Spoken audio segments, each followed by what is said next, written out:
Ladies and gentlemen, we'd like to welcome you to the December 21st meeting of the Daytona Beach City Commission. We're delighted to have each of you with us this evening. At this time, I would ask our clerk for a roll call. Okay, Commissioner Cantu. Here. Commissioner Henry. Present. Commissioner Reed. Here. Commissioner Paris. Here. Commissioner Strickland. Here. Commissioner May. Here. Mayor Derek L. Henry. Here. We'll now have the invocation, which will be led by Commissioner May, and then we will have the Pledge of Allegiance led by Commissioner Cantu. Please rise for the invocation and Pledge of Allegiance. Heavenly Father, as always, we are thankful for the year that has passed and the years before this. We hope that as we reflect upon the year that we have acted in a kind way toward all, that we have forgiveness in our heart, and that above all else, as always, I ask for wise decisions and right judgments. Please bless and keep an eye on all of us through this holiday season, and thank you so much for bringing us this far in the past year. I say this in your name, Heavenly Lord. Amen. Amen. Allegiance to the flag of the United States of America and to the republic for which it stands, one nation, under God, indivisible, with liberty and justice for all. He's arrived. We'll now move on to item number 4, which is approval of the minutes of the November 16th, 2022 City Commission meeting. So move. All righty, we got a motion from Commissioner Cantu and a second from Commissioner Henry. Do we have any questions or comments? All right, here none. All those in favor, let it be noted by saying aye. Aye. Those who are in opposition, same sign. Motion carries 7-0. This time we will have our agenda approval. If there are any changes, they will be addressed by our acting city manager. Yes, sir. Yes, Mr. Mayor. Item 8D, we have added language to the agenda summary, clarifying that the position can be used at any city facility. This language was already in the contract for that position. All right, do we have any questions? All right, I have a motion from Commissioner Reed and a second from Commissioner May. All those who are in favor, let it be noted by saying aye. Aye. Those who are in opposition, same sign. Motion carries 7-0. Okay. We'll now move on to item number 6, which is our presentation. It's a Public Works Department Beautification Tree Advisory Board Awards. A member of the Beautification Tree Advisory Board to present.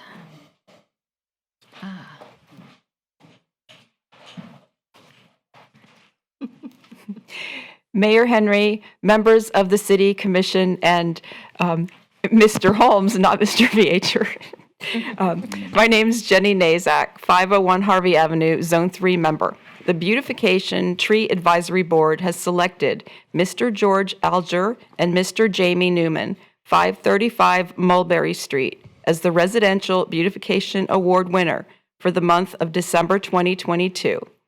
George and Jamie have been residents of Daytona Beach for 15 years, where they reside at their Craftsman bungalow built in 1936. The types of trees, shrubs, and plants used for beautification include flowering shrubs, flowering ground covering, roses, begonias, iris, orchids, ficus, jacarandas, bamboo, gingers, bromeliads, citrus, and more. The naturalized overplanting is an attractant to multiple species of birds, butterflies, and other various wildlife. City Commissioner Juanita May, Zone 3, will be presenting the award. Beautiful, beautiful.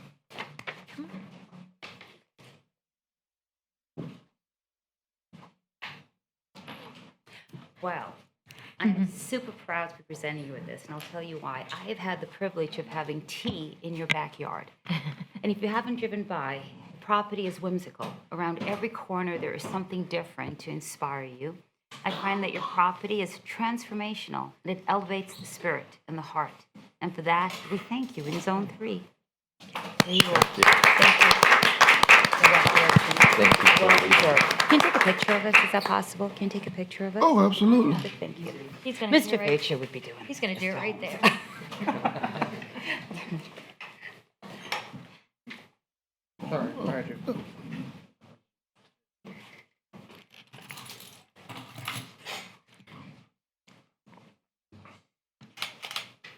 One more.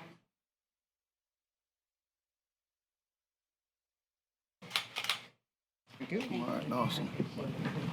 Good job. Thank you, Mr. Newman. Congratulations.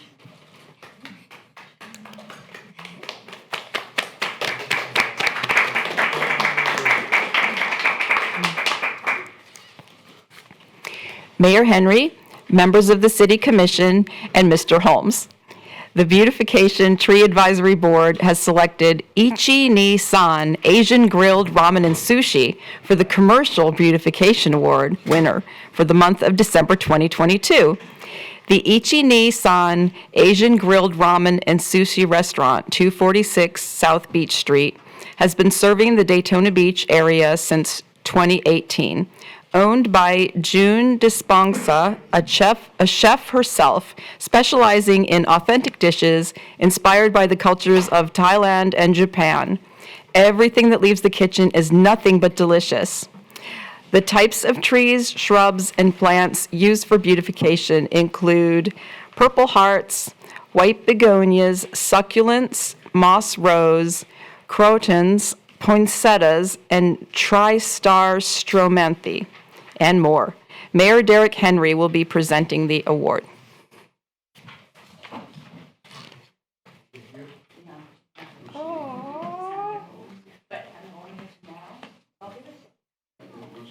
Oh my gosh, that's so great. Cool. So you're gonna,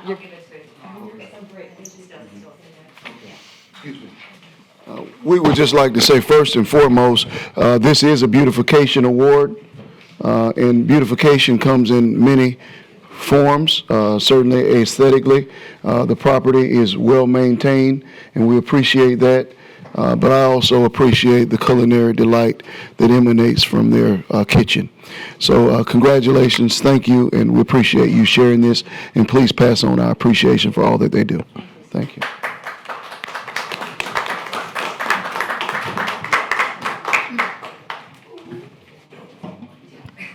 We don't do presentations.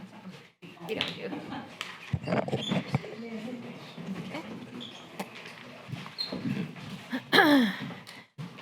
What's that? Okay.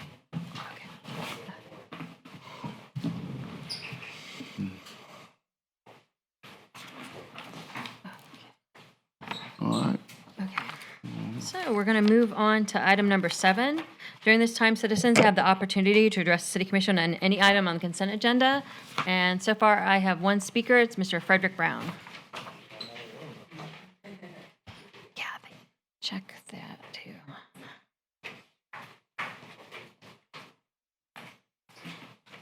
too.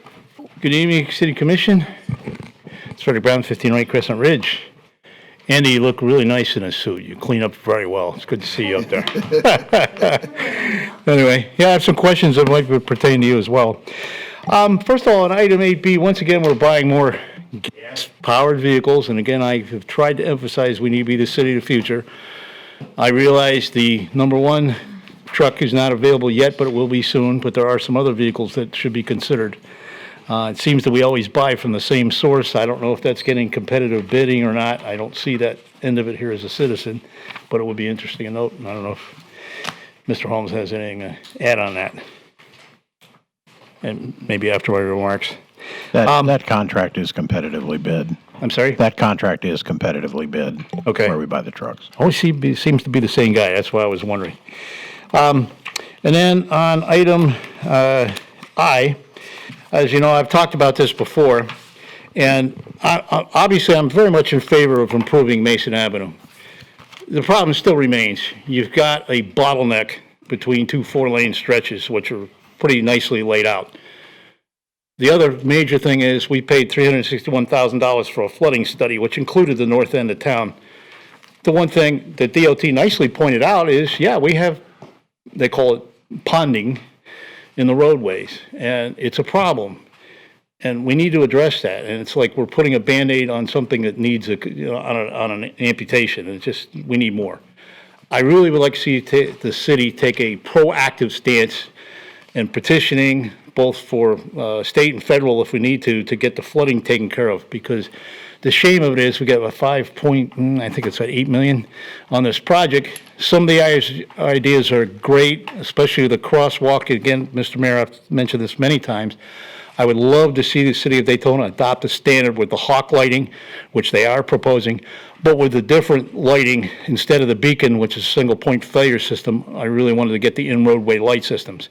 But I hate to see all that money spent and then turn around and have to tear it all back out again when the road, it needs eminent domain. It needs to be brought up to standards. It needs to be 5 lanes so we have a turn lane. That's the only way you're going to make that road safe. And dropping the speed limit to 30 is only going to frustrate drivers even more. You can talk to any of the police department, nobody does 30 there anyway, or 40. You know, and it's a main thoroughfare. It goes to the hospital, goes to the police department. It's a main line, and of course, it's a evacuation route. So we really need to give that serious long-term planning and not just look at a short-term whitewash on the problem. I also want to ask about HA. I don't know if that's going out competitive bids. I know that the Konica Minolta business copiers are some of the most expensive out there. And I don't know if that's cost justified for spending that much money and how many copies. I'm not privy to that kind of information. But again, perhaps Mr. Holmes can enlighten me. Thank you. And Merry Christmas to all of you. Merry Christmas.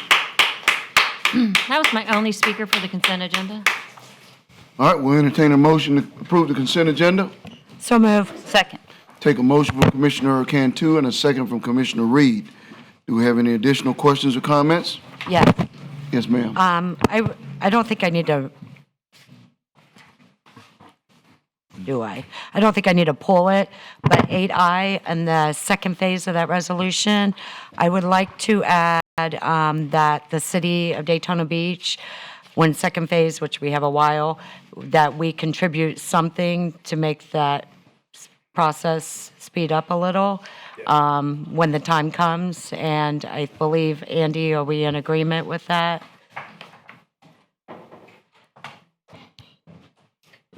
Yes, the actual amount, of course, would be at the discretion of this commission, but yes, staff's in favor of us participating financially in the project if the budget allows. Okay. Rest of my commission in agreement? Yes.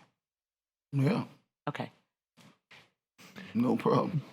Is that in the form of a motion to amend the resolution, or will that just come back to you at a later point? I'd like to amend the resolution. Can we do that? We can do And it. add that? I would add just something that Well, would, we don't know what we're going to be spending.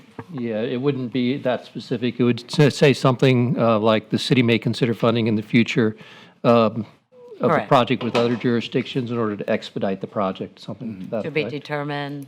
Right, so it would have to come back to you, but It would, if you'd like that intent stated in the resolution, we could do that. Absolutely. Go ahead. Make that you make the Well, she motion. was the motion for the consent agenda, and Yeah, Commissioner Reed was exactly. the second, so you do Second, it. okay. Okay. Okay. All right. We have a motion and a second, and it's amended. We don't have to pull it from the item. It can stay in there, right? Okay. Okay. All right. All those in favor, let it be noted by saying aye. Aye. Those in opposition, same sign. Motion carries 7-0. Okay. Going to move on to item number 9, which is our public hearings. Item 9A is the Growth Management and Planning Department, Planning and Permit Licensing Division, expanded covered area on boat docks and slips. This is an ordinance on second reading, public hearing. An ordinance amending the Land Development Code, Article 5, Section 5.3.C.7, docking facility standards, to modify docking facility development standards to allow roofs, repealing all ordinances or parts of ordinances in conflict herewith, and providing an effective date. So moved. All right, we have a motion from Commissioner May and a second from Commissioner Reed. I have no speakers for this item, Mr. Mayor. All right, do you have any questions or comments? All right, all those in favor, let it be noted by saying aye. Aye. Those who are opposed, same sign. Motion carries 7-0. Okay. Moving on to item 9B, it's the Growth Management and Planning, Single Family Residential 5, Minor Subdivision Development Standards, Land Development Code. This is an ordinance on second reading, public hearing. An ordinance amending the Land Development Code, Article 3, Section 3.4.K, and Article 4, Section 4.2.B, to modify the dimensional standards for minor subdivisions in the SFR 5 Single Family Residential 5 zoning district, repealing all ordinances or parts of ordinances in conflict herewith, and providing an effective date. Second. We have a motion from Commissioner Henry. We'll take a second from Commissioner May. Do we have any questions or comments? And I have no speakers for this item, Mr. Mayor. All right, all those in favor, let it be noted by saying aye. Aye. Those who are opposed, same sign. Motion carries 7-0. Moving on to item 9C is the Technology and Information Systems Department ordinance amending Section 30-52. This is an ordinance on second reading, public hearing. An ordinance amending Section 30-52 to provide the city manager with certain purchasing authority for cybersecurity-related goods and services, repealing all ordinances or parts of ordinances in conflict herewith, and providing an effective date. So moved. Second. All right, we have a motion from Commissioner Reed and a second from Commissioner Cantu. There are no questions or comments. All right, And I have no speakers, Mr. Mayor. all those in favor, let it be noted by saying aye. Aye. Those who are opposed, same sign. Motion carries 7-0. Okay, we're going to move on to item 10, which is our administrative items. Item 10A is a Growth Management and Planning Division smoking lounges. This is an ordinance amending city code, and this is an introduction of an ordinance. An ordinance amending the City Code of Ordinances, creating Article 8 of Chapter 26 of the Code, consisting of Sections 26-351 through 26-352, to require smoking lounges such as cigar lounges, hookah lounges, and vaping bars to obtain extended hours permits in order to operate after midnight, authorizing smoking lounges with such extended hours permits to operate until 2 a.m. or 3 a.m. on certain days, providing conditions that are substantially similar to the conditions established in Section 10-3 of the Code, providing for extended hour permits for establishments dealing in alcoholic beverages, amending Section 10.3 of the Code to revise annual CPI adjustments for fees for extended hour permits for establishments dealing in alcoholic beverages, repealing all ordinances in conflict herewith, and providing an effective date. Are there any questions or comments from the commission on this introduction of the ordinance? No. Okay. Can we talk about why we're doing this a little bit? Sure. We have two hookah lounges over there, approximately 2 blocks apart. One has basically no trouble, no police calls or anything else. The other one has been a problem. Inside and out, they've had problems. The fact is, these are not the only 2 hookah lounges in this city. There are some others. This will affect citywide, not just Seabreeze. I think we're punishing a lot of people over one irresponsible proprietor. And I think we should give that some thought before we start moving forward with this too far, too quick. Do we have any other options that could handle this in a way that would stop the problem? That might be something our city attorney could weigh in on. I agree. And I was gonna ask if we could possibly pull this, because I didn't get to go over to the, I didn't get to go over and see the lounges myself, and I really want that opportunity to go over and see those lounges and see them operate at nighttime as well. When you talk about the problematic one, which one are you referring to? I'm talking about the one on the front Seabreeze, not the one that fronts Grandview. The one that fronts Grandview have their own security, and they also have not had near the police calls that the other one has had. What's the name of that one? Hookah. I didn't hear you. All right. Mayor and Commissioner, Jim Morris, Deputy City Manager. The one on Grandview is Follow the Smoke. It's called Follow the Smoke. Follow the smoke. And the other one is what? I think it's Hookah Puka. Hookah Pub? Okay, so Follow the Smoke is the one without the trouble? Yes, ma'am, they're free. I spoke with the police chief yesterday, and when I say free of trouble is what I mean. And so I did speak to the gentleman that owned it yesterday as well. But the police chief, I spoke to him first, and there have been no incidences that have required police action to my knowledge. Okay, so the other one, is that the one that's next to, I'm trying to picture. That's the one that's next to the pizza place? Yes, ma'am. Okay. No, the Grandview is Follow the Smoke. The other one is on Seabreeze itself. Okay, so this other one, with regards to the calls that they've had, is this the young man that spoke the other week, that spoke last week? I'm not sure who's behind me. No talking from the commission, no talking. Can't talk from the chambers like that. Is this the young man that spoke last week, week before last? That's him. Okay.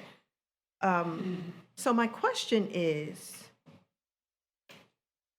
he gave some of his numbers as far as how many calls he's had at his particular location, and why aren't the numbers matching up with what the police chief is saying? The police chief was saying there were so many problems. Is it this actual location, or is it happening by this particular location? I need more information. Understood. And I think probably from the perspective of that, I'm going off an opinion, not knowledge, in respect to this, is you've got action on the street, you've got action next to the buildings, and it's probably hard to identify exactly where it happens, because what happens in general is if there is a problem, it gets pushed out of the building into the street. That's true of the bars. It may be true of other places as well. Here's a much better opinion coming through the door right now. The chief is here. Thank you. And do they have security as well? And what kind of security do they have? Those are some of my questions, Chief. Good afternoon, Jakari Young, Chief of Police. So when I gave the presentation during the last meeting, I don't know if you remember what I started off when I threw out that disclaimer, that there's no way to have an accurate, specific count of the incidents per se, because a lot of things occur outside. So a lot of things occur outside in the street, from, in the middle of Seabreeze, around the corner on Wild Olive. But what I was listing in those notes were a lot of those patrons that we come in contact with, we could connect them to that specific hookah pub. So the gentleman that came up, Mr. Gandy, that came up, he had his own notes. And what he's referencing is all the incidents that occur on Seabreeze in general. So yes, we have issues on Seabreeze in general. We have issues at his establishment, but we also have incidents at other bars along Seabreeze Boulevard, which is a bigger issue, and we're putting together a bigger plan to address those issues via additional lighting, camera systems, so on and so forth. If that answers your question. That does. Now, does this particular hookah club have their own security as well? Yes. How many security officers do they have? I can't. All right. May I ask a question, sir? So my thought is we have a more comprehensive plan on the table for that entire area, correct? Correct. Any ideas when we will be able to? I can't give you a specific timeline. I think everybody's aware that we're going to be opening a substation at Glenview and Grandview. Okay. So that's slated to open late January, early February. But even that in itself is not going to solve all the problems. We know that. But what I'm looking at is that is going to be, I think that's step one in what needs to occur in that Seabreeze area in order to address all of the issues, the bigger issues. It starts with mere presence. It starts with us being right there in that general area. But then, like I'm saying, there's other things like we've already begun to address lighting, because that 500 and 600 block of Wild Olive is very dark. Right. And a lot of the incidents are occurring in that dark area.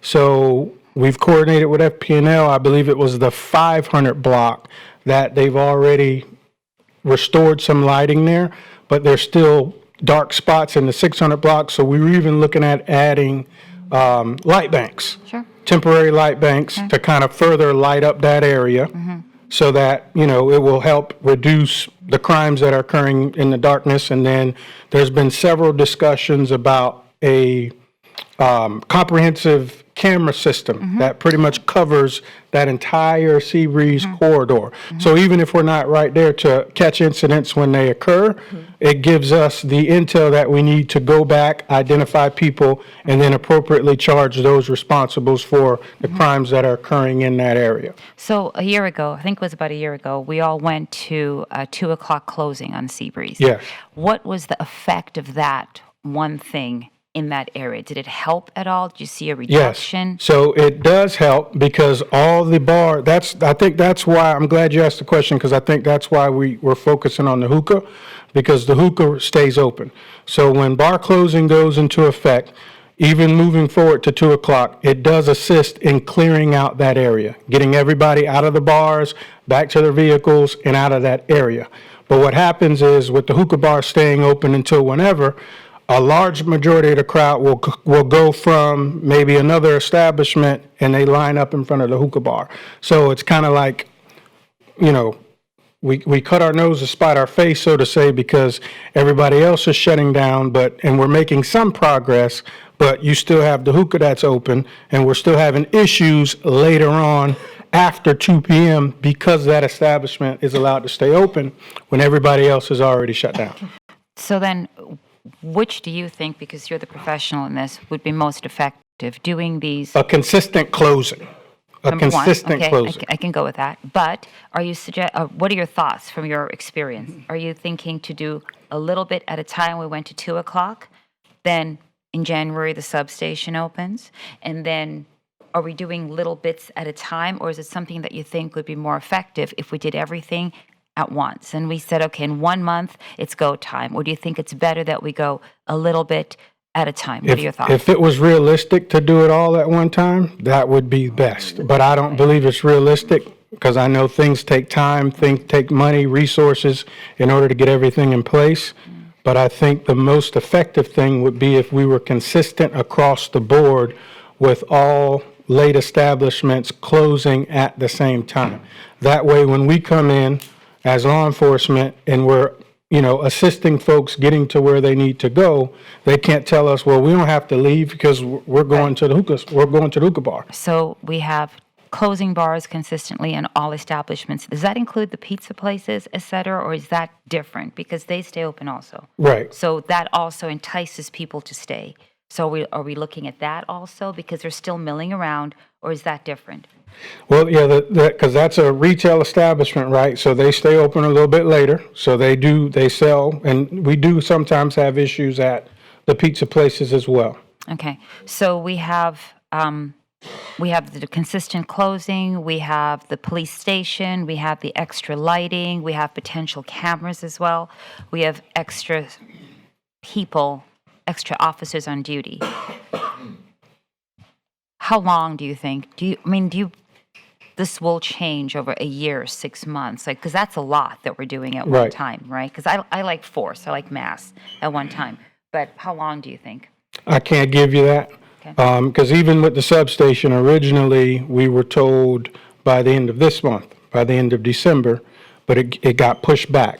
Supply and demand, delays, so on and so forth. So now we have a new set time of anywhere between late January, early February.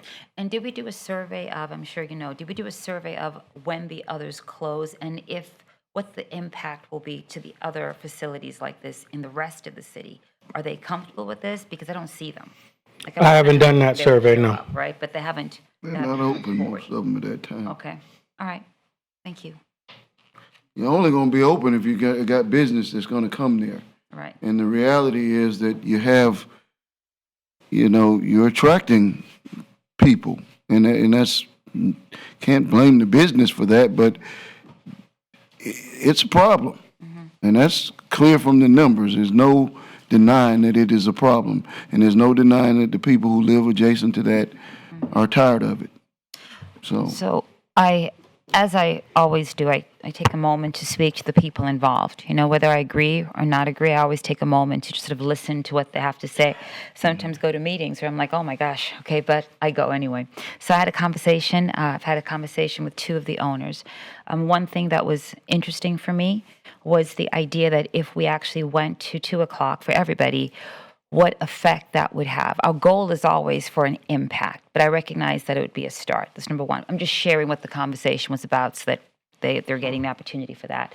Also, they were just discussing the client base. So they were suggesting that some of their clients come from the universities and they come from the schools and they are young professionals. And they are people who are in the industry as well. And this is the place that they go after they go to work. They were also saying that the interior of their lounges they're upscale, and they were quoting the price point. So the people going into the establishments can afford to pay up to $150 in some cases for a particular retail item that they're engaging in or event they're engaging in. So there was that. The other part of the conversation discussed the idea, I'm just putting it out there so that they have a voice, that there are other establishments there that aren't being asked to close, the pizza places, any restaurants that are staying open late, et cetera, et cetera. So I thought I would share that. I really would like for that entire area to, at one time, happen. I was also stated that places like Orlando and Tampa and Jacksonville have come up with ways, possibly making it a pedestrian area. The lighting was definitely a big concern. But it was a pretty comprehensive issue where I asked the gentleman I was speaking to see it from the other point of view. Talk to me about the residents and what the residents are experiencing. Empathize with that as well. Mm-hmm. And he was able to do that. So I just thought I would share that. We have to also remember that when the bars were compelled to close earlier, they said that they were not the only problem. So we didn't immediately deal with the lounges at that time. So now we have had some time to see the impact of the lounges. So I don't, you cannot come down with an iron fist when you're government.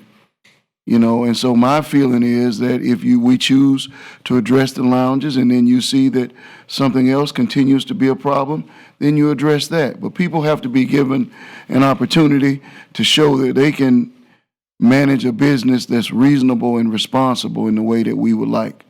And if they're not able to do that, then it's incumbent upon us to make tough decisions. And this is not an easy decision, I know, because no one wants to take away people's livelihood or to put a negative impact, have a negative impact on that.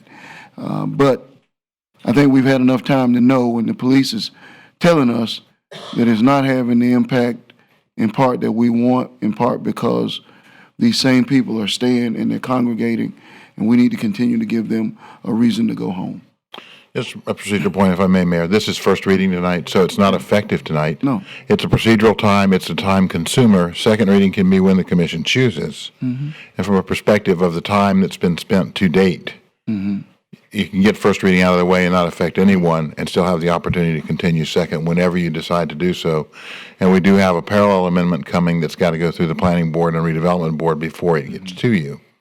But we're moving forward with this one because we thought the commission wanted to do that. First reading can occur, and there's no substantive effect, and you will have a public hearing at second. Exactly.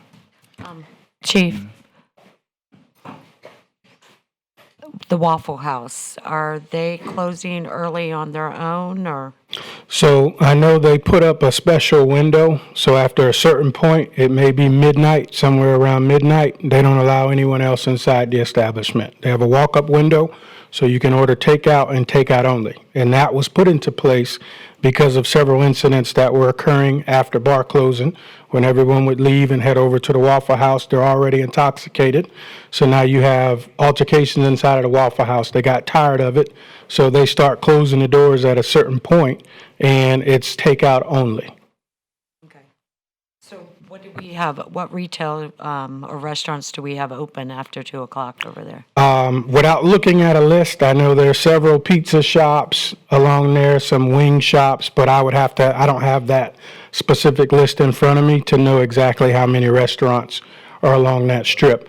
But the other thing that's important just to note, because I've had a conversation with Mr. Gandy about, our plans moving forward. The last thing we want to do as a police department is engage in selective enforcement.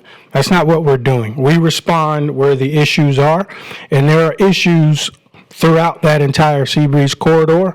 And as we look forward and I talk about strategic planning, that is a big point for me moving into the new year, is addressing these issues not at one bar, but at all bars. Because it's bigger than just one bar.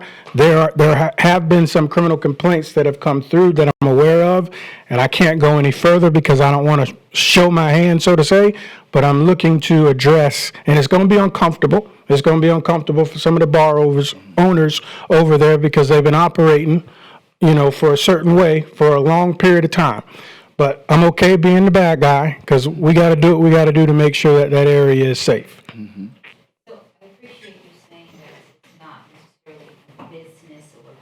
Thank you. I appreciate you saying that it's not a business or a business type, but it's potentially for me an hour of the evening that things happen, which takes it right through the Seabreeze area. It's not just this type or that type, correct? It's just, are we looking at the time frame? It's not selective. It's not hookah club. No, what I'm saying is we don't engage in selective enforcement. So I'm not just going to focus on one particular Yeah, establishment. I appreciate you saying that. So it's all around. Okay. Okay. I have a question, actually, two. With the city attorney, what are our loitering laws? Chief could probably speak to this state law on loitering, but essentially, you can be on the sidewalk at night or in the rights of way. If you're, Chief, why don't you speak to loitering? It depends on the location. It depends on the business. A lot of the business owners will call us and say, hey, this person's hanging out on the property. It's my property. They're not here conducting business. Can you ask them to leave? So we will respond, request that they leave. It could go as far as, arrest after warning, after trespass warning, so on and so forth. That's a trespass. I mean, the trespass is the way to go. The loitering, honestly, is hard to enforce because it's such a vague law in terms of enforcement and because of the First Amendment rights to be in the sidewalk. But trespass is typically what's enforced after hours. Okay, and the other question I had was, do you have extra patrolling on like Thursday to Saturday evenings? It's sporadic. Sometimes we have detail officers and sometimes we don't. So what happens is the officers that are assigned to that zone, the officers that are assigned to the peninsula, they know at a certain point they have to move towards that area. So what we'll actually end up doing is holding calls for service. So if it's something, low level, so to say, that call will hold. We won't respond because we have to be in place in that Seabreeze area while those bars let out. Okay, thank you. How does this affect special events, or does it affect special event weeks? So Rolex, Jeep, the Jeep event, the bike events, what is the impact of this? Do they stay open longer during that time, or it's just straight across? It would be a No, I think there's a list of Right. special events to where they stay open that extra hour, right? Correct. So would they Correct. be allowed to stay open that It's the hour? same. It's the same, so that doesn't change. Right. Okay. Right, and Chief, if you wouldn't mind speaking to this, just so it's clear and it's important for the record, there is something special about smoking lounges in terms of their capacity and where people gather, which really differentiates them from, say, a 7-Eleven or a Waffle House or a pizza parlor. Could you speak to that a little bit? The hookah lounges in particular are gathering places. Correct. As opposed to a 7-Eleven or a Waffle House where people don't tend to gather, they eat and they leave. Right. And that creates, and I don't want to put words in your mouth, but my understanding is that creates law enforcement issues. Right. So what you're saying, the major difference is the hookah lounge, they're going to be there for, however long, several hours versus a 7-Eleven where you will go in, you will make your purchase, and then you will exit the premises. Okay. All right. This is a first read. This is a first read. Okay. So any research that we want to do, let's do our research because I realize it's a tough decision for some of us. Okay. So currently, the public hearing and final action is set for January 4th, 2023. Okay. All right. Does that conclude? We didn't move anything. So that concludes our, who was first? We'll go with commission comments. Cantu. Commissioner Cantu. I'm going to make this very quick. First of all, Merry Christmas to all our residents out there. I just had one question that the governor signed Senate Bill 4A in special session, disaster relief. And I was just want to put that on the record. And Andy, we are looking at that, correct?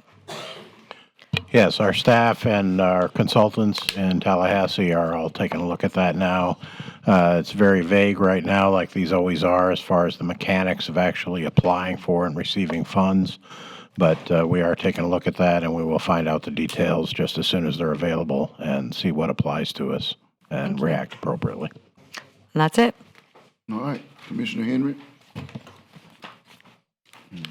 So we had the Santa Run, Zones 5 and Zone 6, and the Santa Run was very nice. I want to thank all of the city staff for doing a fantastic job.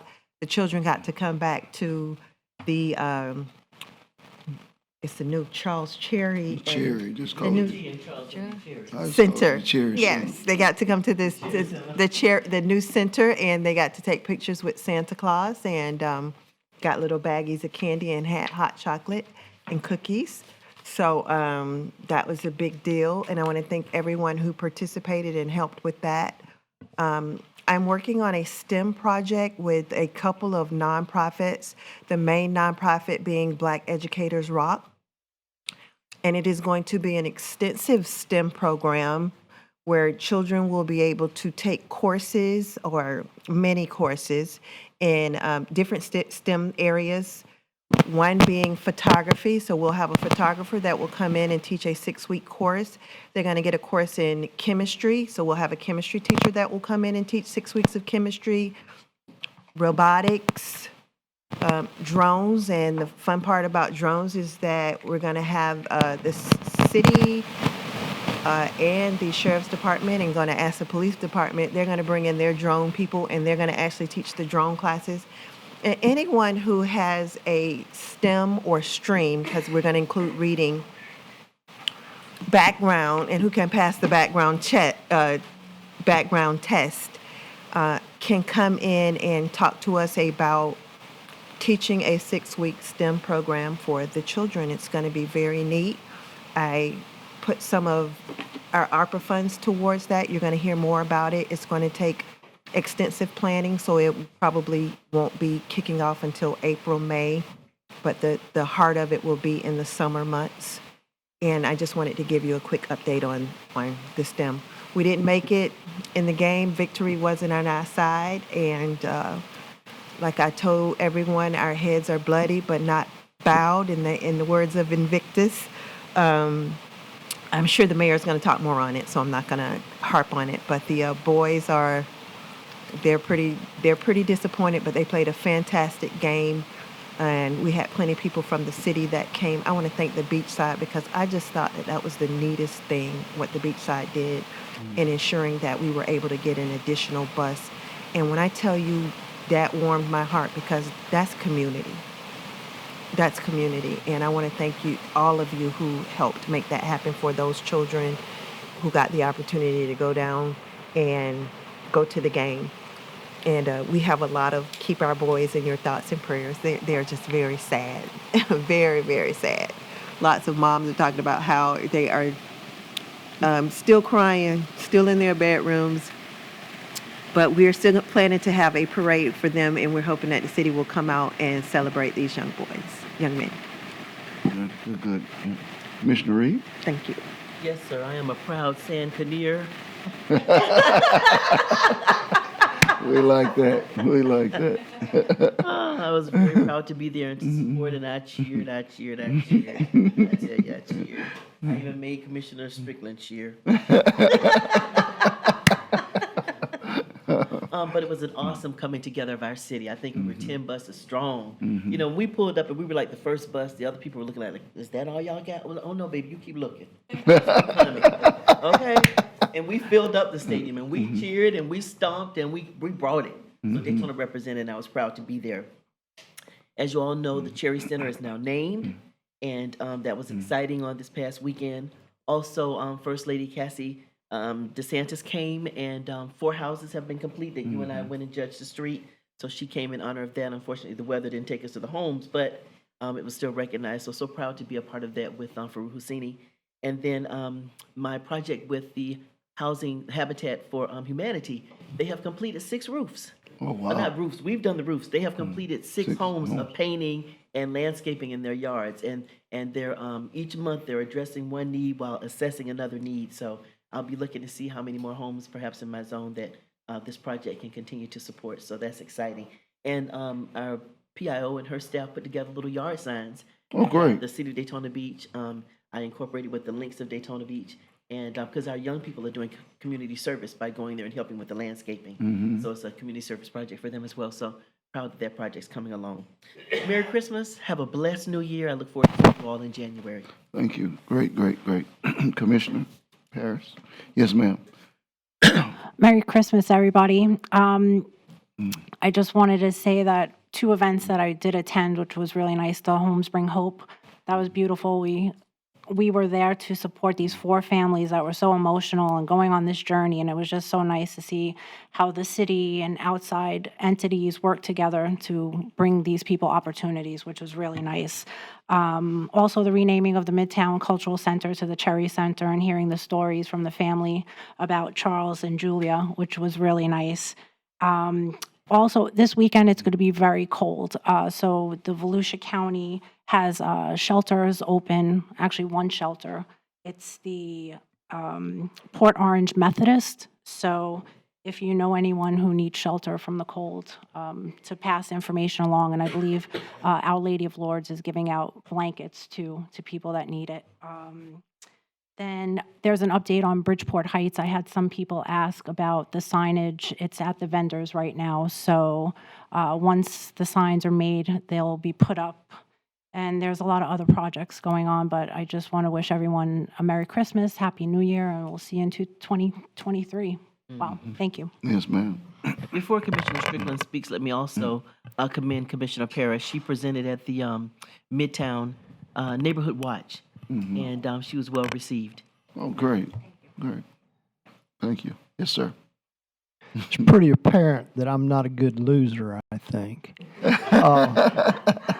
I don't feel like that Mainland lost the game. They just ran out of time. Yeah, yeah, You know? yeah. And a bunch of bad calls. So anyway, with that, yeah, it was a nice trip and it was an excellent game. It just didn't give us the result we wanted because we were short on time there. I'd like to thank everybody that participated in that to make sure that we stood behind our kids, because if we don't, nobody else will. And that's our future, you know. So if we don't set a good example, then what do we got? You know, it's up to us. The other thing is it's going to be cold this weekend. Get your winter duds out. Merry Christmas, Happy Hanukkah, Happy Kwanzaa, and Happy New Year. Amen. Yes, sir.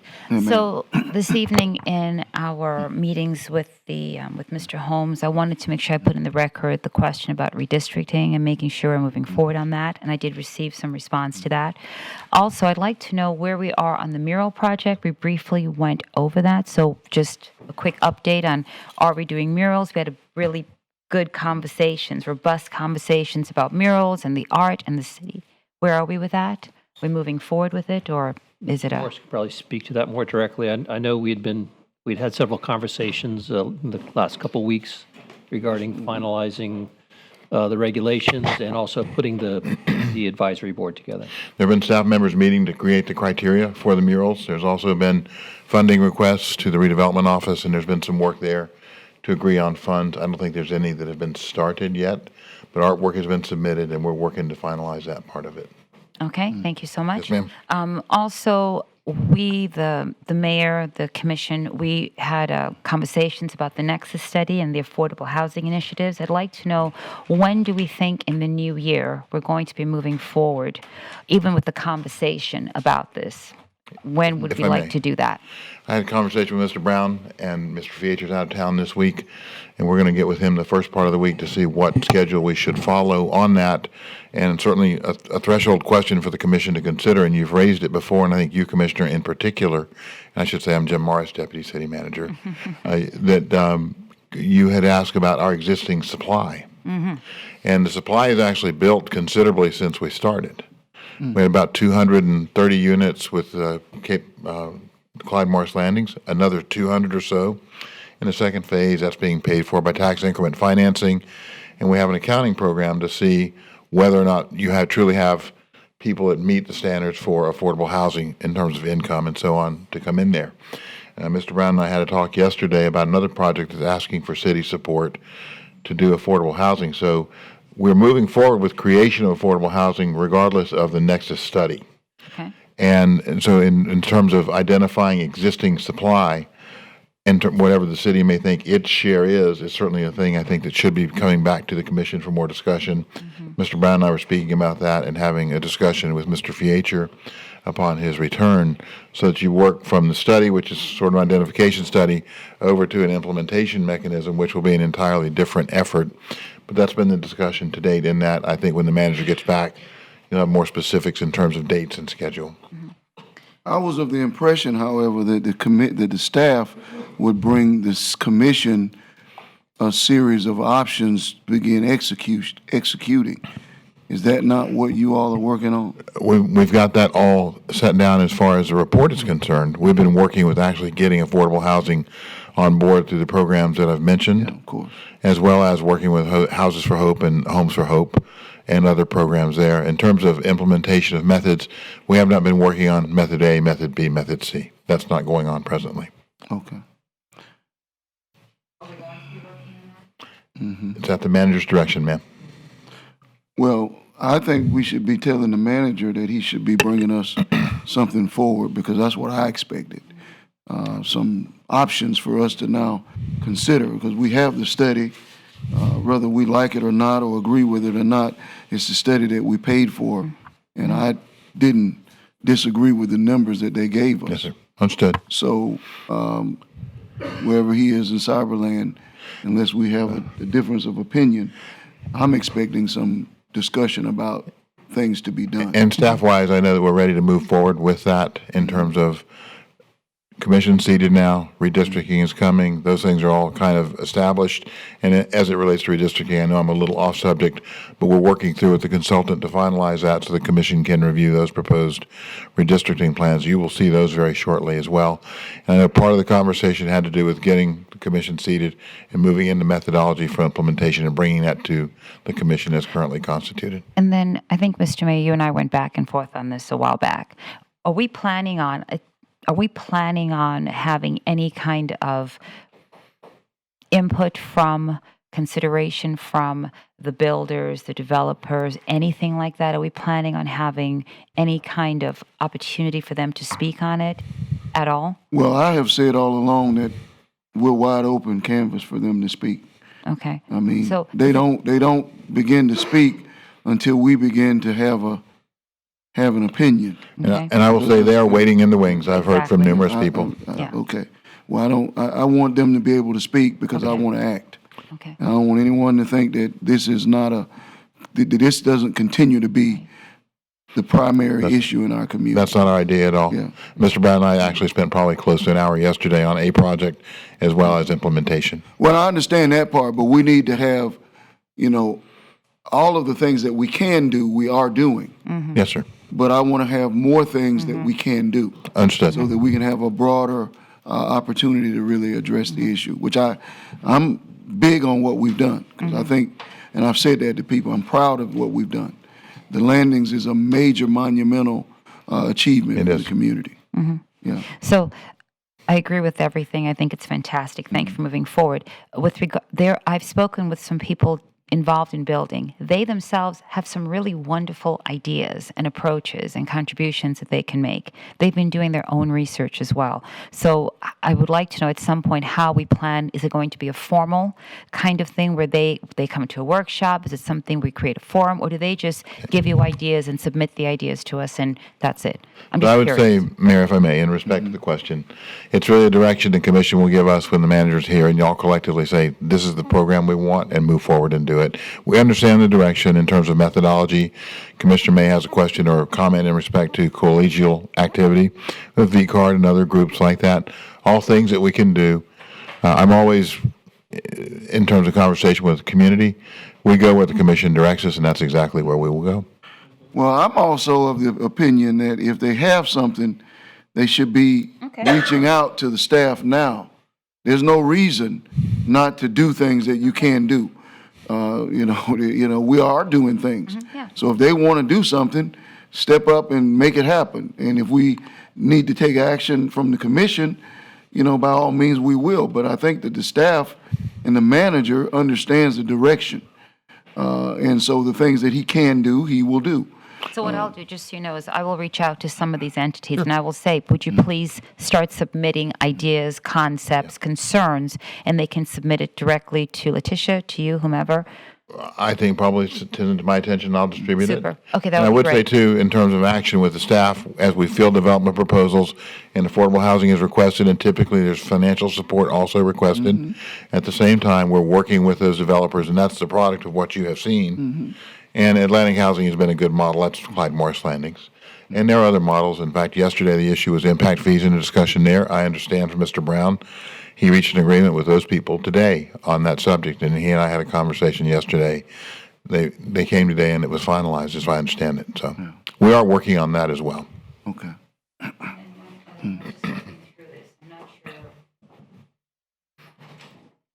Have you seen this yet? The memorandum from the Affordable Housing Authority? Have you taken a look at that? I haven't looked No. at it, no, ma'am. All right, I will bring that up next time. All right. Okay. Thank you so much. Merry Christmas, everybody. Happy New Year. Looking forward to the upcoming year working with all of you. Thank you. Likewise. Okay, I had the opportunity to go to the Campbell Centipedes annual Christmas party that celebrates the old Campbell High School. And of course, they enjoyed themselves in the Yvonne Scarlett Golden Center, which I thought was a fitting space for them, considering the fact that the former mayor was a centipede and obviously did great things in our community. And then the same day, earlier that day, we did the Cherry Center renaming, and I thought that Charles Cherry II did a phenomenal job in his explanation of his father's life and legacy. I did not get to hear Glenn because I had a prior commitment and I had to leave, but I understand that they recorded it, and I have every intention of watching it because I was riveted by the second's explanation, and my son, who's 10, also was deeply engaged. And we had a great conversation about it en route to our destination. So I appreciated it, and it really illustrated to me why we made a good decision. And I have no doubt about that. I think it's a big deal anytime the governor's wife shows up to your community to celebrate housing. I was sorry that I couldn't be there. I was en route to the football game, but I was excited about her being here. And it shows not only the reach of Ms. Husseini, but the importance of affordable housing at the highest level of state government. And we appreciate those of you who were there and able to celebrate that occasion.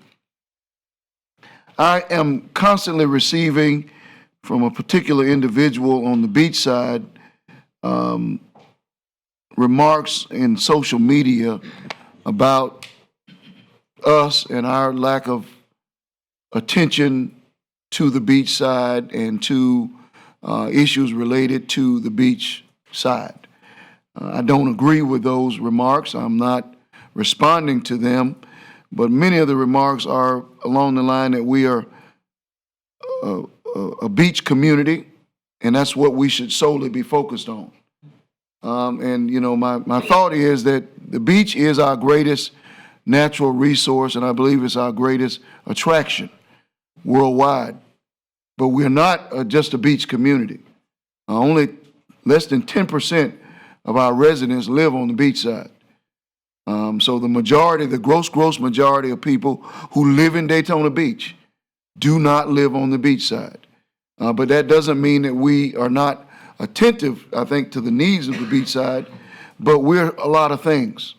You know, and you know, I had a meeting today with college president from Daytona State, met 2 weeks ago with the college president from Embry-Riddle. And so we are a lot of things. And one of the things that could be argued, if not most, is that we're a college town. But I just think that we are a city that's evolving into our destiny. And we are a lot of things to a lot of people. And so I don't believe in pigeonholing us as this or that. Let's try to be great in all things. And I think we have tried to do that. And I think as a commission, as we move into the new year, let's continue to focus on the unity of our community and on being the best that we can in all things that come before us. We're going to have some challenging decisions to make in the coming year, and I think we will continue to rise to the occasion. I think we've done some great things, even as it relates to development. The last major development is coming in off of Williamson, and the changes that were made to that development were excellent, excellent. And it was in large part because we established a tone that says that we're not just going to accept every development. And some developments that's coming in that are desiring to come in off of LPGA, I'm just being honest, I've already spoken to them, but it's my hope that, you know, we will reject some of that because LPGA continues to be a sort of a nightmare in the making. And we need to be prepared to address some of that. Now, this nonsense that LPGA is causing flooding in Midtown, I believe is absolute hogwash and ridiculous. The building and the construction in LPGA not experiencing the flooding that we're experiencing there in large part because we understand development better now. But that's another issue.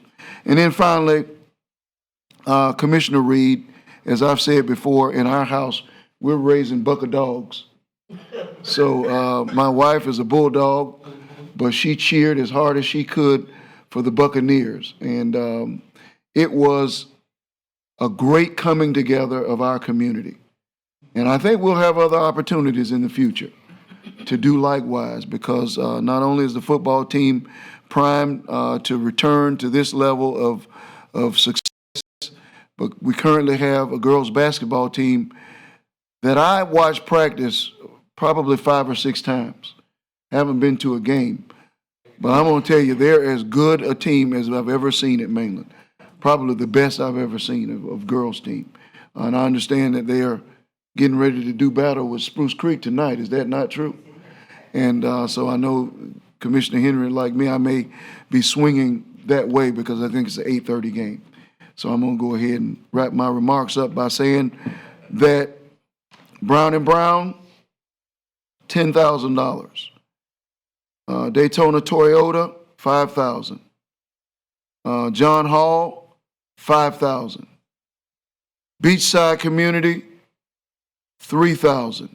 We know what these commissioners did, a bus apiece, which was $3,000. Steve Miller, $1,000. Our firefighters, another $1,000.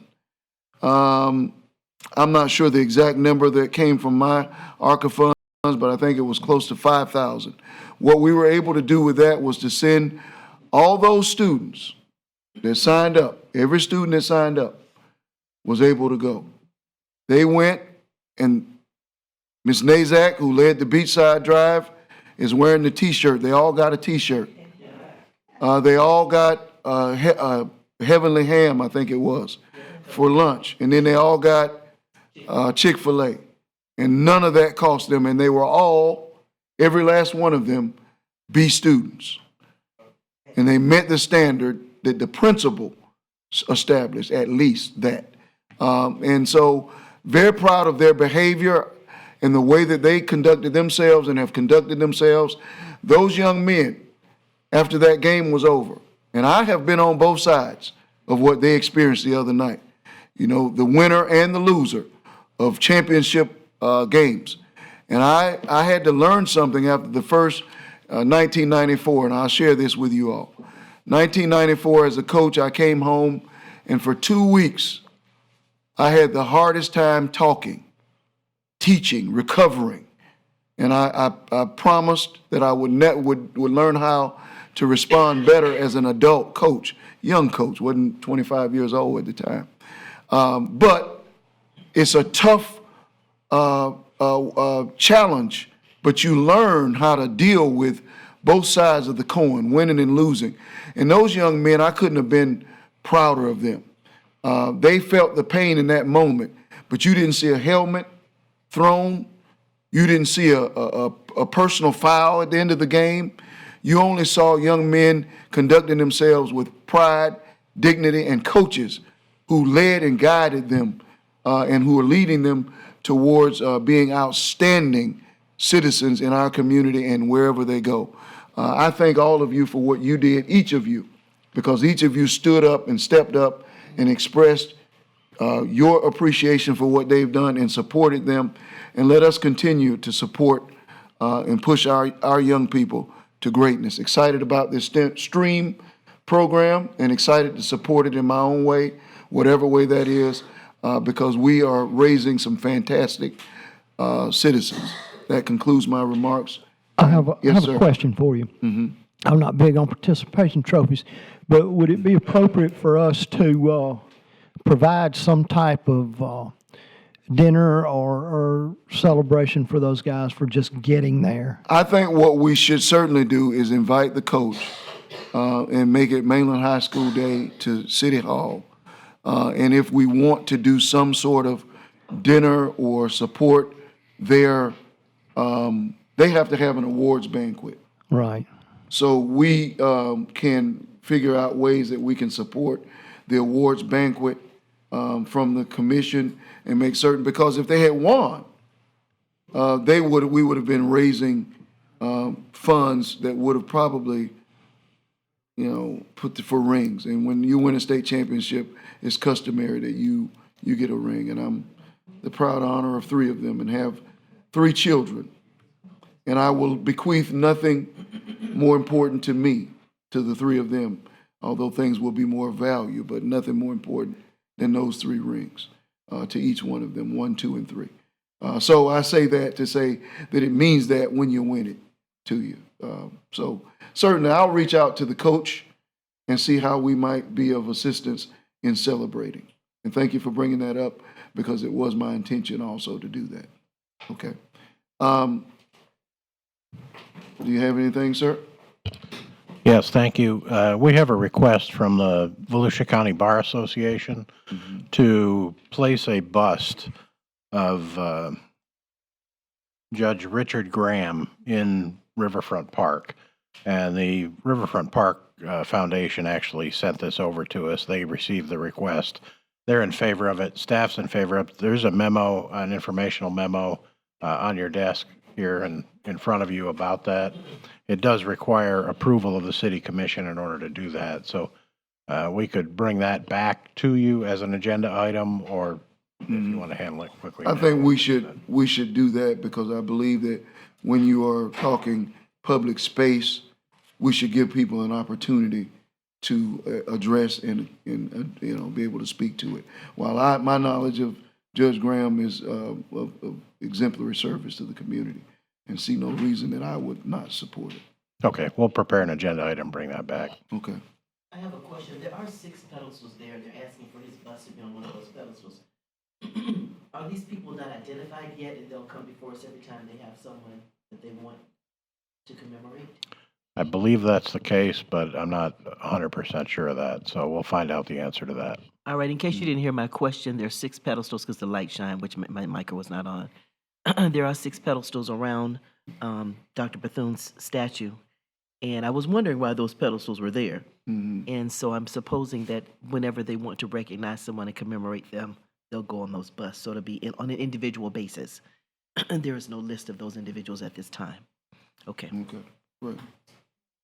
On Saturday, when I was at that event with the Julia and Charles Cherry building naming, I was intrigued by all the history as you were, and I really appreciated the fact that we're starting to work toward a historical perspective. And I like the fact that Glenn Cherry said he had some memorabilia that we could maybe incorporate some way, somehow in the future. I'm thinking that we're building with that, and then we're building with the bus, we're building with the park, we're building with your ideas. So hopefully in the upcoming year, we can work toward some sort of historic trail that has more to offer. We have one now. I was flipping through some of the literature I had, but I really like the idea of having something that was a talking tour, even a driving tour. You come into the buildings and there is a historical something. You come into City Hall, and when you're waiting in the lobby, there is some sort of historical tape going on about the city that you can go and visit. I think it's a great opportunity, and now seems to be the time. People are very much into it. Thanks. Okay.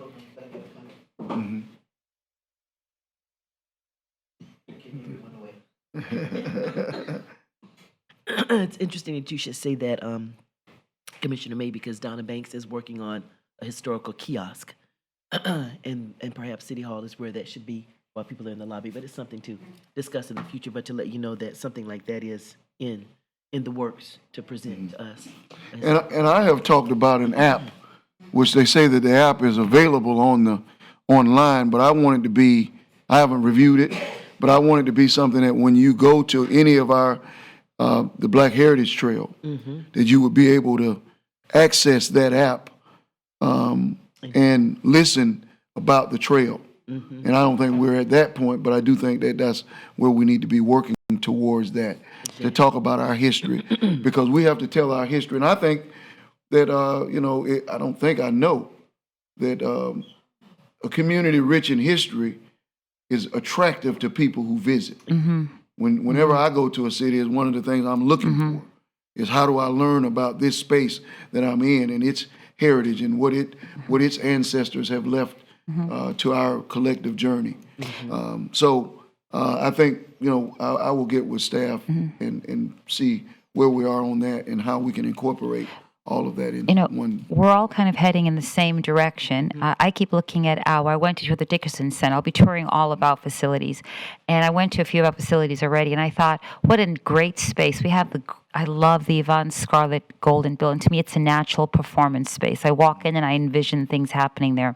So the Dickerson Center, Midtown Cultural, is a natural setting for so many things to happen.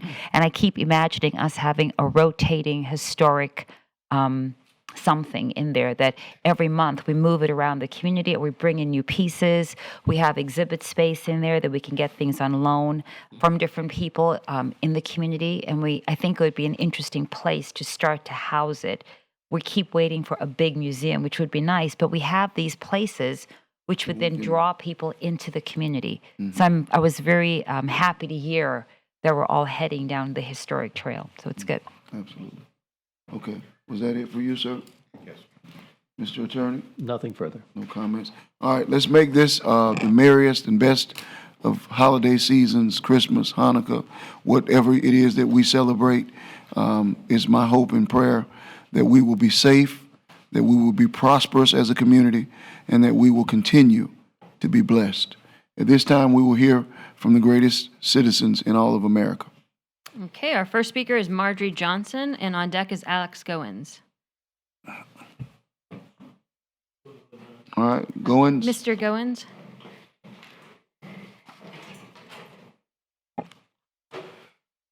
Good evening, Mayor Henry and Commissioners. My name is Alex Goins. I am a Bethune-Cookman alumni. Also, I am a city councilman for the city of Cocoa, and also the business manager of Mid-Florida Football and Cheer. In November, you all passed one of our events that we held at the stadium, and I really want to bring nothing but gratitude for you as a city, but also by being as an elected official, we understand that our employees are very vital to our success. And one of your employees, Mr. Vincent Terry, he is unbelievable. I offered him a job too, but I don't know. But sometimes when you go to events and people take your dollars, right, they just use you as, just something to do, right? But your employees, Miss Peggy, so many different employees, they treated us like family. And this was my first time meeting Mr. Terry. And he laid it out for us, and we really, really appreciate you as a commission, but also your employees. I know he don't like to be on the spot, and I said I'm gonna try to get him a raise today too, but but it was we've been doing our Super Bowl. Just give you a backstory. In 35 years, we've done our Super Bowl in Polk County at Lakeland High School, Dreadnought Field. And so this is our first time ever leaving Polk County. So for me to propose selfishly to bring it in the stadium that I was brought up to be a grown man by Alvin Wyatt, it was a beautiful thing for me, because also that stadium mean a lot to me, because also my child was born in the stadium during the game as well. So I have a lot of history in that stadium, so it meant something to me to bring our 4,500 football players and also cheerleaders to the beautiful city of Daytona. And we appreciate all the hotels. Just to let you know, we brought a lot of money to the city as well. Thank you to Brandon Little from the Sports Commission as well for helping us out financially. Mr. Fiacher, unbelievable. Ms. Goodman, so many people I can name that really helped us out. So I know sometimes I'm on commission, and sometimes thank yous don't come. That's right. But I'm telling you, thank you from me personally, from the city of Cocoa, and also Mirror Florida Youth Football. And I also brought you guys some things from the city, and I also have rings as well for each one of the commissions. Oh, wow. So you'll be getting all these rings. I have 7 rings for you. Yeah, if you give them to the assistant city clerk. And then also, she'll pass them out. I'm gonna have to get Mayor to buy me some new pants, because I ripped my pants on that seat. And Did you? Oh yeah, I did. But so it's something just from the The city. seats are bad? Our seats are. Oh man, yeah, they got me. Aren't we planning So to? I'll send you invoices. We're gonna fix those seats. They're bad, they that bad, they already look Kim, bad. do you wanna help We're her? gonna fix those. We ain't getting- Kim's coming to help you. I get one of those too? No. Soon. I'm just joking. I'm just joking. You can't be tearing up people's seats. Oh, all right. Oh, yeah. Oh, that's nice. So again, we appreciate you, not just from the adults, man, from the kids as well. The experience inside of the municipal stadium was just unbelievable for us. Coming from public schools to that stadium was just totally different for us. So I apologize also for not getting on the agenda as far as a presentation, but I thought it not robbery just to come here in person to say thank you. Okay. Yes, sir. We appreciate you doing that, and we appreciate you choosing our community, and I'm glad that you felt welcome. If it was any other way, we'd be raising hell. Yes, sir. But since it's not, we do what we do, which is usual. Yeah. Celebrate you and your staff and the entire team. We appreciate you. Yes, sir. Thank Thank y'all. Appreciate Commissioner it. Goins, you had asked to maybe take a picture with the mayor? Oh, Yeah, if we could, yeah, of course, And we'll of course. have our person, and then if you can give your contact information. Okay, We'll make sure you get a copy of the picture. I will. Thank you. She got a ring? Okay. You can give it to him for Mr. Yay. He'll be all. And the mayor? All right. Okay. Appreciate you, Mom. This is awesome.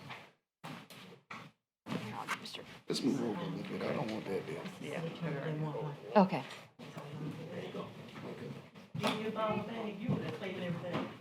He didn't want a bag. Thank you. I appreciate it. Appreciate it. Yes, sir. He's afraid it's. And nothing. so, and you play football for Wyatt? Yes, sir.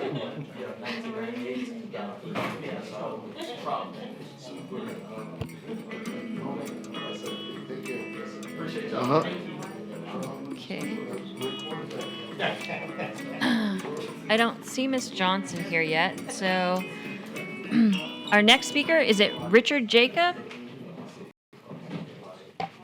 And on deck is Sunil Kumar. That's nice.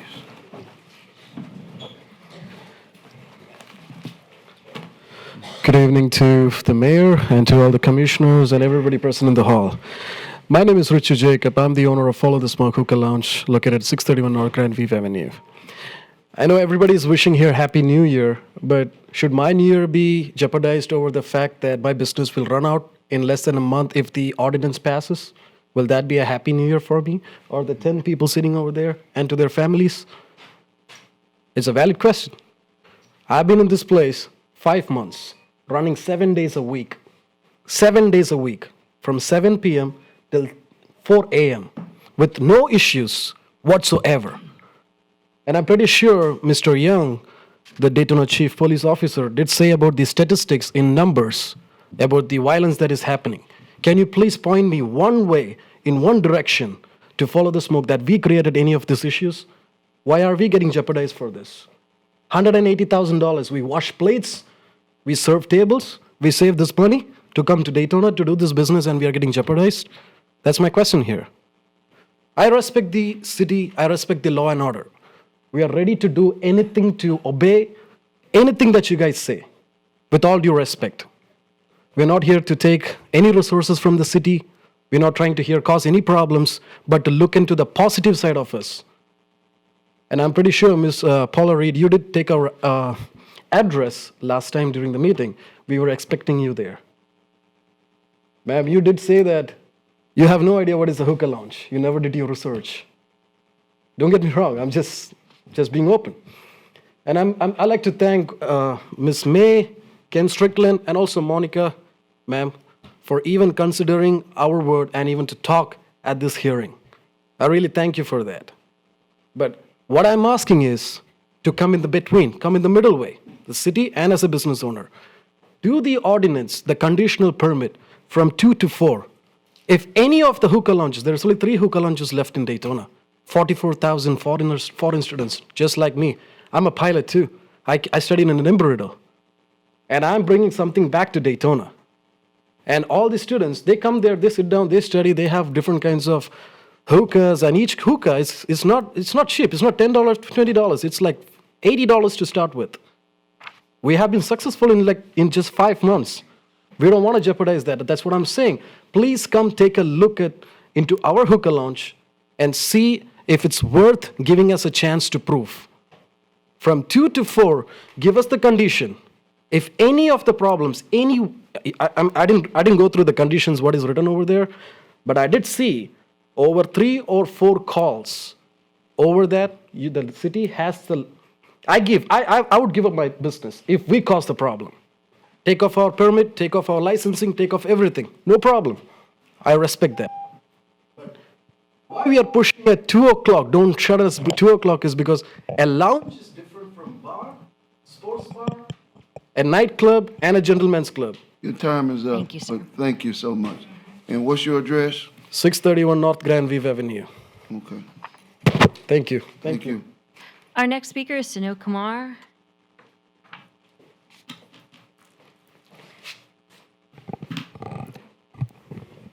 Good evening, elected officials and the members and the audience sitting in this house. There's no more audience tonight.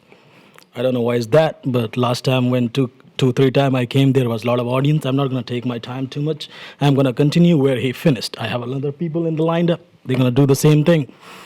And the only thing I want to say here, because I have been said like 2-3 times in the last meeting, I don't want to repeat again and again. If you all open your ear, you will get to know what I'm trying to say. And the 10A, it says like smoking lounges dealing with alcoholic beverage. I do understand that we don't deal with alcoholic beverage. And the other one, smoking in entire world. I have been 20 countries. I have been educated in Scotland, California, and Florida. I did culinary science. I know what I'm doing. And the same time I'm going to ask the attorney, because he might know more than in law and all those things. The chief said like the 7-Eleven people go by and leave out. The people in my establishment have 150 seatings. I think never filled out so far because it's only 4 months. We are dealing like maybe 10, 15 times in the city for that. And if you think what we are doing, when you come and see the establishment before you judge, critique, do your research.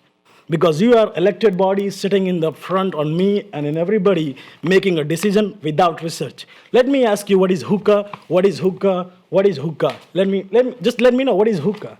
If you are making a decision written over here, I need to know what you know about hookah. I have rights to know about that because I don't want to come and waste my time. I'm not able to speak because I don't know what's a lot of things going in my mind. Because if you let me speak, you are giving me 3 minutes. I cannot explain everything in 3 minutes. That takes an hour to explain everything about hookahs. And if you are taking a decision, let me hear what you know about hookah. You have anything answers to me? No. No, we're not gonna answer you. You here to talk to us. Yeah, I'm here to talk to you from last 5 times. I'm not getting anything. You are stuck there where we came first time. You are still there. I'm saying that here because you are not listening. What I said last time. You all were here. Just tell me what I said last time. I don't need to repeat again and again. I don't need to repeat the same thing tonight again. Your temperament is belligerent. That's what I'm gonna tell you. Lower your tone. No, I'm not. Well, keep your tone up and see how you're heard.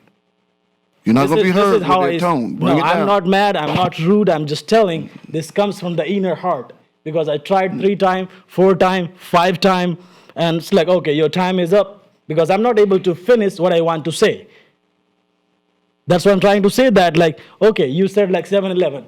They do like 3 months ago, somebody got sliced off in 7-Eleven. Like murdered, cut off the head. Nobody's turning off the 7-Eleven. Why is that? Nobody's raising I have a video, I can show you now. Like on Monday, we were closed. 3 o'clock, all the bar on the street is closed. You know that 3 o'clock they are closed. Why? Girls who's working in the gentleman life comes out pulling their hair. The real hair is out this much. One black girl, the wigs is off this much. They're all fighting. There's 2 or 3 canines is standing there, no accent. Okay, your time is up. Okay, that's all. Thank you so much. Thank you. Okay, I do have another speaker here. I can't read what they wrote for the name. They signed DN. They all have this, it all has the same address on it, though. If someone wants to take a look.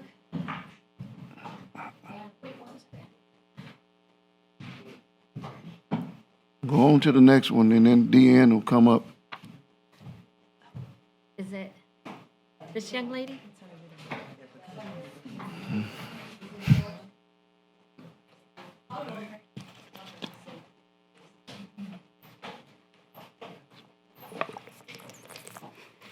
Hello, good evening to the House of Representatives. My name is Brandy Bonner. I'm the wife of Sunil Kumar. I just want to say that these men have put a lot of time and effort into this business, and it's really gonna affect not only the business owners, but the community. So please do your research, understand what they're trying to bring to the table, understand how important this is to them and their families. Thank you. Thank you. And I'm sorry for my husband's temperament. Thank you.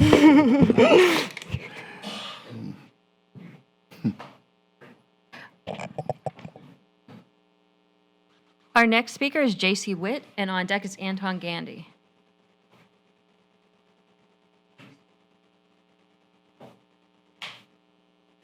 Good evening. My name is J.C. Witt, 607 Riverview.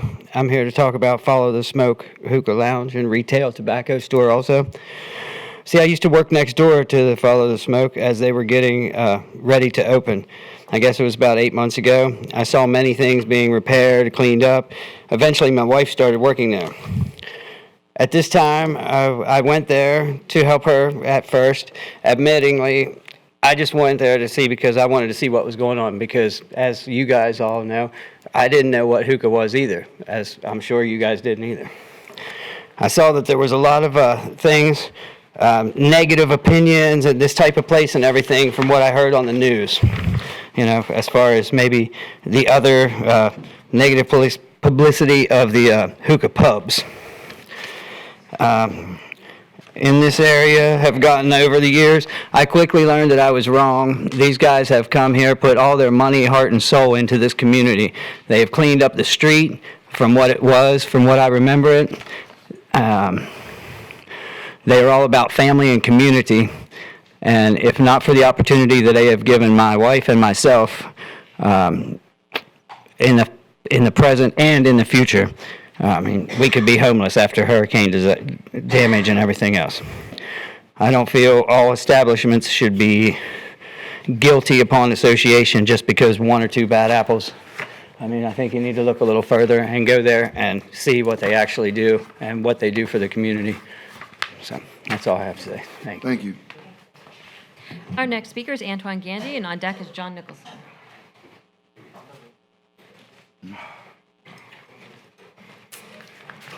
How y'all doing? Antoine Gandy, 502 Sea Breeze Hookah Pub.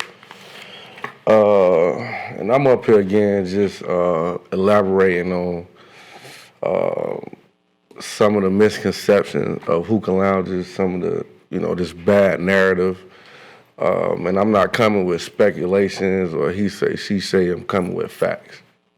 And the facts is, the hookah lounges have always been the safest places on Sea Breeze, have always been, still to this day is. And I know y'all probably sitting like, well, how is that? Not with what I'm hearing. How is the hookah lounges the safest places on Sea Breeze? Well, when you look at places like Razzles, over 350 calls just this year. Numerous aggravated assault, numerous arrests. Grandview Live, I believe it was two homicides just this year alone. Numerous complaints. But these are things that y'all don't hear about. Coyote Ugly, which is 2 doors down from me, 5 stabbings, number of fights, all this year. 509, numerous of fights that spilled onto Sea Breeze, over 150 police calls. Coyote Ugly, over 200. And, me, 77 calls. The other hookah lounge, 33 calls. Okay. So out of those 77 calls, you got to ask yourself, what percentage of those were calls that were made when the establishment was closed, when we weren't even open during the daytime? What percentage of those calls were made due to people being in a close proximity of the venue, not even attending the venue? I worked with Chief Young. We've had meetings last year say, hey, what can I do to make this a, safer place? I have 6 armed security guards. We prided ourselves into ensuring the safety of our customers and other customers around the Sea Breeze area. And this year alone, I had two physical altercations, 1 isolated shooting that transpired on Wild Olive Avenue. But yet and behold, we the scapegoats of Sea Breeze. Why is that? I don't know. Maybe because the 2 o'clock agenda for the bars and clubs didn't work, because it didn't change nothing. I'm over there every weekend for the past 2 years, and I see it. And I'm active in the community, as anyone else in this community. Pop Warner, you name it, I'm there. So I know what goes on. I'm over there. I think we should look into what can we do to prevent things from happening, people. Because again, it's not the establishments that cause the issue, it's people. I'm gonna let y'all go elaborate on this again next meeting. I'll see y'all later. Thank you. Thank you. Our next speaker is John Nicholson, and on deck is Malcolm Williams.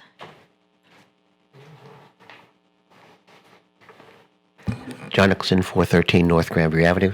Mayor, I hope you weren't referring to me when you said social media, because I don't do social media. I'm not talking about you. I don't talk about you. Oh, except during the meeting sometimes. All right. Secondly, the last time I looked at the stats, this was before the development out west. There is development out west, by the way. The city of, we were 15% of the population.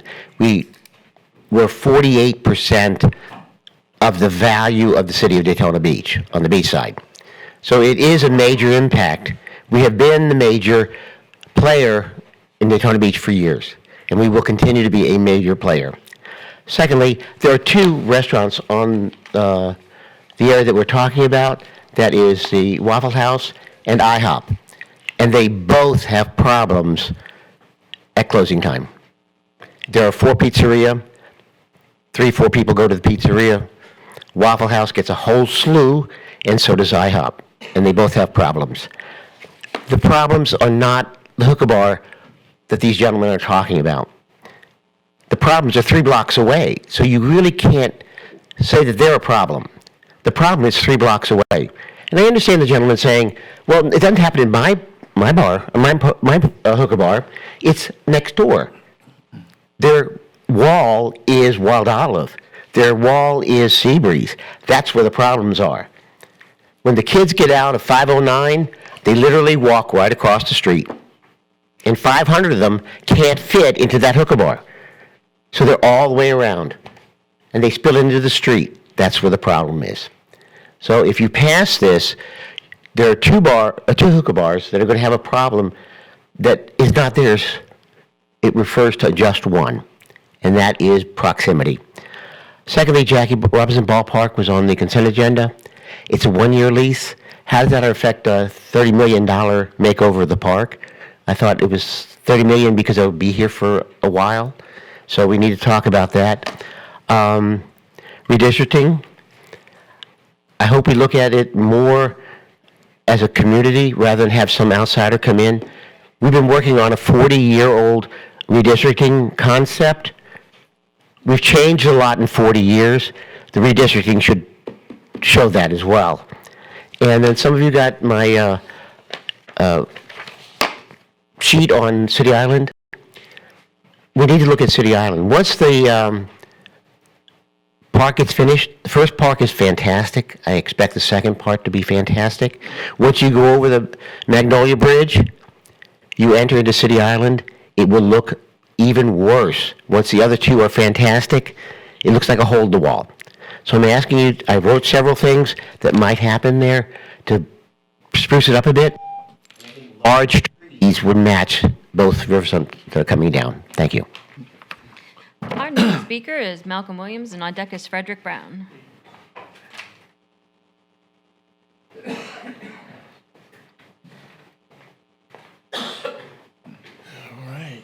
Good evening, everybody. They didn't tell me they was wearing suits today, so I'm kind of upset with them over there. Malcolm Williams, 1006 Libby Avenue. First, let me start with business first.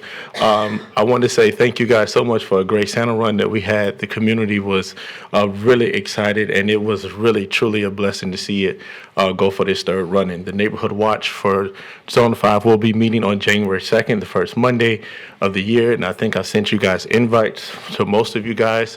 I hope I get a response from the other half that has not responded. The Clyde Morris Landing, I want to say this, and I want to say it the impact is for real. That sidewalk needs to go there immediately for Clyde Morris Landing on the right-hand side. There's one on the left-hand side for the apartment complex on that side. I can't think of its name right now. Please forgive me. But that corner is dark. I have seen it myself. I have almost hit people myself coming around that corner, seeing kids walking from the Walgreens and the plaza there. And we all know, growing up in Daytona, there's no greater joy than going to the corner store. That corner store for them is that Walgreens, that CVS, that's right. Excuse me, I think I named the business right. And they're walking in the road. They're walking in the dirt. That mud, when it rains, it's a bad experience. So I don't know if it's planned or whatever, if we can get somebody to look into that immediately. That would be a great help to the citizens. Also want to say something about Follow the Smoke. These young men, I will put my money behind them. And I'll put my money behind them on a lot of different areas. They are producing a premium product. Hookah industry is $1 billion industry worldwide. They will win against anybody. And I will put that on anything. Their building is beautiful. Their hookah is amazing. Their atmosphere, top notch. So when we think about spring break, all these people that's getting ready to come into the city, there's a safe place, a beautiful place for them to enjoy, because everybody don't go to the club. It's that building. It's that location. And to get an understanding of the location, the new precinct for Seabreeze is right across the street from their establishment. And so they're asking for an opportunity. We've done everything, they have done everything that we asked them for. Filtration system, cameras, upgrading the building, taking care of the buildings on the left and the right side of them, which is not their responsibility. They do it.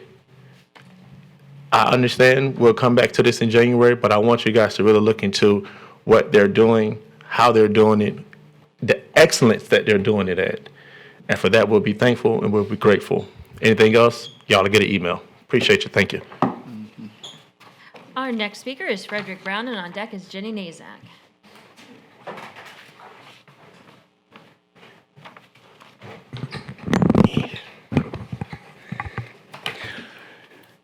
Good evening. Once again, it's Frederick Brown, 1508 Crescent Ridge. Just as a side note, I think that both John and Malcolm made an excellent case. I do tend to agree with them that the problem is not the establishments, but the area and some of the clientele from other places.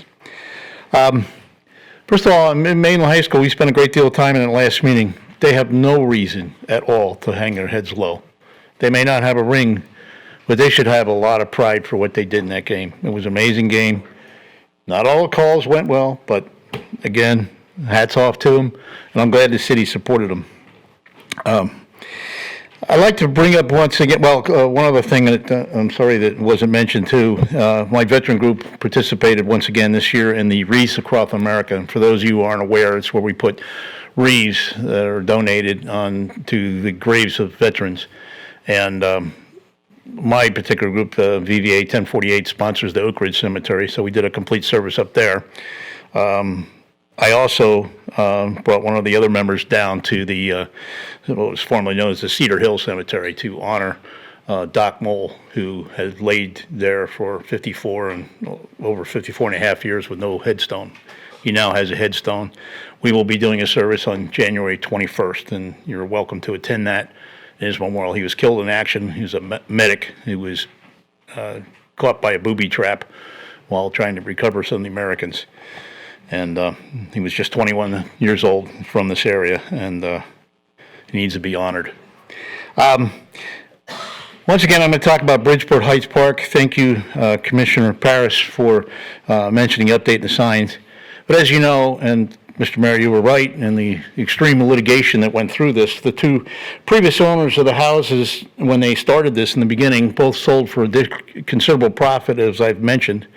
The two new owners, one who helped push the extremely long verbiage in the city park, they're just violating it. There's no other way to do it. You know, they're the ones that pushed it. They're using it as their own personal parking lot now, blocking access. They and the new owners in the house on the south side they're bringing heavy equipment down there. Personally, I'd like to see the asphalt tore up and a natural park put in, but it's imperative that we get fencing in there. We need to get the signs right up so that we can call and get these vehicles towed out of there that don't belong there. And the shame is, it's the very people that push this agreement. And our favorite law firm here got an additional $22,000 for all that litigation of our taxpayers' money. And I'm sorry to see that. One other point I wanted to bring up, and I only got 15 seconds, would be nice if the public could submit questions to some of these project presentations. As many times, and Mayor, you're correct, people shouldn't have outbursts, but it would be nice to be able to question. One last thing, got to do something about the intersection of Strickland Range and North Williamson. You don't need any more fatalities. We've got to get a light there. Thank you.